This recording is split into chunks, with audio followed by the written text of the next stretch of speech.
বাংলাদেশ সময় ভোর 6টায় মুখোমুখি হবে নাজমুল হোসেন শান্ত বনাম মিচেল মার্শ বাহিনী। বিশ্বকাপের আগে পারফরমেন্স আশানুরূপ না হলেও গ্রুপ পর্বে 3 জয় সাহস যোগাচ্ছে টাইগারদের।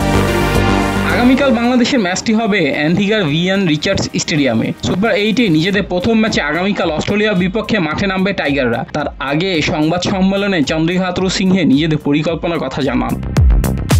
বিশ্বকাপ শুরুর আগে থেকে বাংলাদেশে বড় সমস্যা ছিল ফর্মহীন টপার, যা এখনও দলটিকে বেশ ভোগাচ্ছে। ব্যাটিংয়ে ভালো শুরু হওয়ার পাশাপাশি পিচ নিয়ে ভাবনার কথা জানালেন হাথুরুসিংহে। পরিকল্পনা অন্য সব দলের মতোই, ব্যাটিং কিংবা বোলিংয়ে আমরা শক্তিশালী শুরু পেতে চাই, তবে অনেক জায়গাতেই ব্যাটসম্যানদের জন্য চ্যালেঞ্জিং হয়ে উঠেছে পিচ, আর পিচের চরিত্র বোঝা খুব কঠিন।